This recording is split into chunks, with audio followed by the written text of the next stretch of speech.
Hello दोस्तों, स्वागत है आपका हमारे यूट्यूब चैनल टीचर्स नॉलेज पर। दोस्तों, आज हम लोग अपने इस वीडियो पर प्रागैतिहासिक काल के नवपाषाण काल के बारे में पढ़ेंगे। दोस्तों, हम लोग पुरा पाषाण काल और मध्य पाषाण काल के बारे में अपने पिछले वीडियो पर पढ़ चुके हैं, जिन्हें आप हमारी प्लेलिस्ट में जाकर देख सकते हैं। आज हम लोग पढ़ेंगे उत्तर पाषाण काल या नवपाषाण काल के बारे में।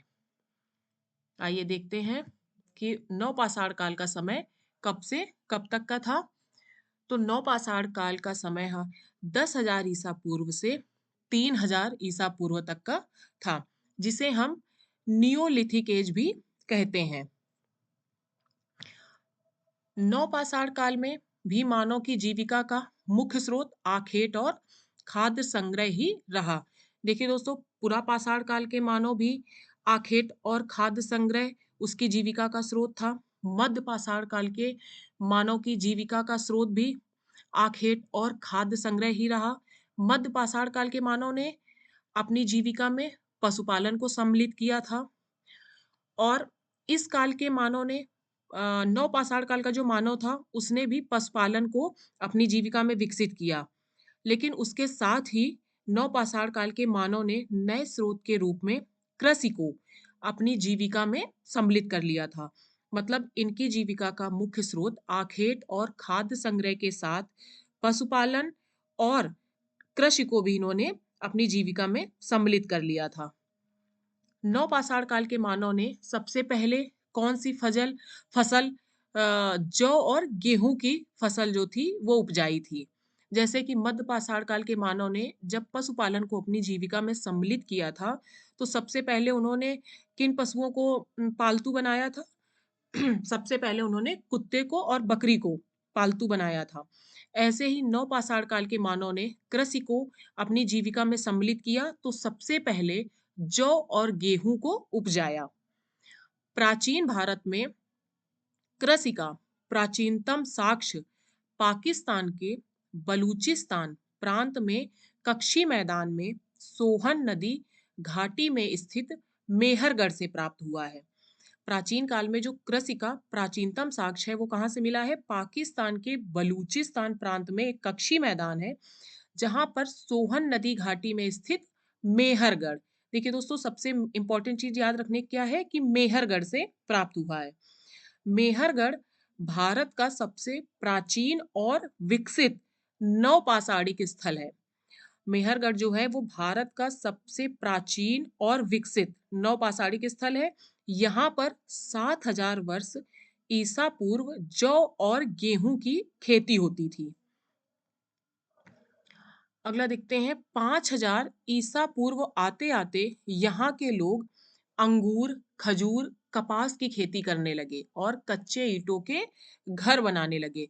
मतलब नवपाषाण युग के जो मानव थे, उन्होंने सबसे पहले जौ और सबसे पहले क्या क्या उपजाया था? जौ और गेहूं। उसके बाद उन्होंने अंगूर, खजूर और कपास की खेती की और वो कच्चे ईंटों के मकान बनाकर रहने लगे। इस काल में मानव कृषि प्रौद्योगिकी को अपनाकर अपने विकास में क्रांतिकारी परिवर्तन लाने में सफल रहा और उसने घर बनाया, गांव बसाया और गांव अर्थात बस्ती में निवास करने लगे। मतलब नवपाषाण काल के जो मानव थे वो कृषि प्रौद्योगिकी को अपनाकर विकास में परिवर्तन ला सके और घर बनाकर रहने लगे, जिससे उन्होंने एक बस्ती बना ली और उसमें ही निवास करने लगे।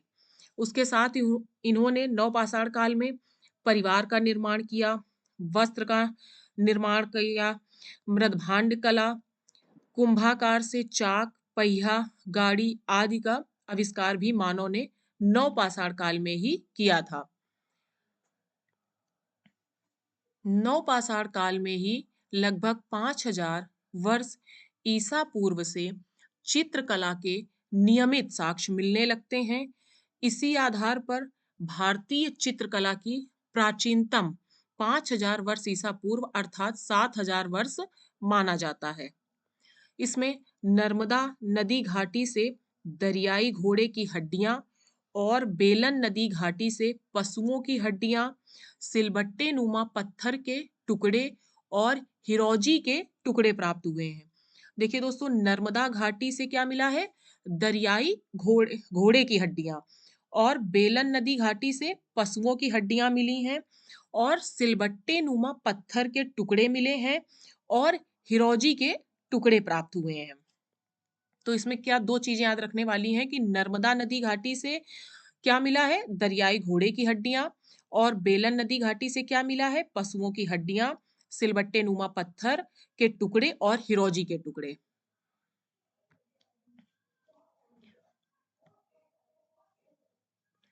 आगे है, लंदन विश्वविद्यालय के पुराविद थे श्री F.R. आल्चिन तथा और उनकी पत्नी थी श्रीमती आल्चिन ने 1955 ईस्वी में कर्नाटक के रायचूर दोआब में स्थित ऋषमुख पर्वत माला पर खुदाई कराई थी। इस खुदाई से उन्होंने क्या निष्कर्ष निकाला था कि पुरा पाषाण काल और मध्य पाषाण काल में मानव भारत के कुछ ही स्थलों पर बसा था, लेकिन नवपाषाण काल में आकर मानव संपूर्ण भारत में फैल गया और ऐसे सभी स्थान जहां पर पहाड़ी और नदियां थीं, वहां पर मानव बस गया। देखिए, पुराविद कौन थे? श्री F.R. आल्चिन और उनकी पत्नी श्रीमती आल्चिन, जिन्होंने 1955 ईस्वी में कर्नाटक के रायचूर दोआब में स्थित ऋषमुख पर्वतमाला पर खुदाई की थी। और ये कौन थे? लंदन विश्वविद्यालय के पुराविद। और इस खुदाई में क्या निष्कर्ष निकला था कि पूरा पाषाण काल और मध्य पाषाण काल के मानव भारत के कुछ जगहों पर ही रहते थे, लेकिन जो नव पाषाण काल का मानव था वो संपूर्ण भारत में फैल गया और सभी ऐसे स्थान जहां पर पहाड़ और नदियां थे वहां पे आकर बस गए। नवपाषाणिक मानव पूरे भारत में फैला हुआ था, जिनमें से कर्नाटक राज्य के बेलारी या इसी को कहते हैं बेल्लारी भारत में नवपाषाणिक मानव की गतिविधियों का प्रधान केंद्र माना जाता है। देखिए दोस्तों, नवपाषाणिक मानव की गतिविधियों का प्रधान केंद्र किसे मानते हैं? ये क्वेश्चन कई बार एग्जाम में पूछा गया है। ये है कर्नाटक राज्य का बेलारी, या कभी-कभी इसी को बेल्लारी भी लिखा आता है। तो ये ध्यान रखने वाली बात है। दोस्तों, ये थे हमारे नवपाषाण काल का। अब आगे हम अपने वीडियो पर कुछ इंपॉर्टेंट क्वेश्चनों को भी देखेंगे। आइए देखते हैं इंपॉर्टेंट क्वेश्चन। पहला क्वेश्चन है, नवपाषाण काल का गढ़ा हुआ यंत्र किस क्षेत्र में प्राप्त हुआ है?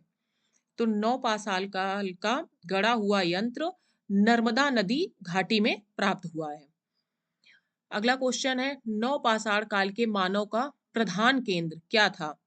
तो देखिए, नवपाषाण काल के मानव का प्रधान केंद्र बेलारी या इसी को कहते हैं बेल्लारी, ये था। अगला क्वेश्चन है, pre historic art of India का लेखक कौन था? Pre historic art of India के लेखक थे लियोनहार्ड एडम। अगला क्वेश्चन है, प्री हिस्टोरिक इंडिया का लेखक कौन था? तो प्री हिस्टोरिक इंडिया के लेखक थे स्टुअर्ट पिगट। देखिए दोस्तों, ये ध्यान से देखने वाली बात है कि pre historic art of India के लेखक लियोन हार्डेडम और प्री हिस्टोरिक इंडिया के लेखक स्टुअर्ट पिगट थे। अगला क्वेश्चन है, प्रथम व्यक्ति कौन था जिसने 13 मई 1863 ईस्वी को मद्रास के पल्लवरम में प्रथम पाषाण उपकरण की खोज की थी? वह कौन था जिन्होंने 13 मई 1863 को मद्रास के पल्लवरम में प्रथम पाषाण उपकरण की खोज की थी? तो प्रथम पाषाण उपकरण की खोज किसने की थी? ब्रासफुट ने। दोस्तों, ये थे हमारे आज की थ्योरी और कुछ इंपॉर्टेंट क्वेश्चन, और आगे की थ्योरी हम अपने अगले वीडियो पर पढ़ेंगे। दोस्तों, आप लोग हमारे इस चैनल को ज़्यादा से ज़्यादा शेयर कीजिए, सब्सक्राइब कीजिए और लाइक कीजिए। Thank you.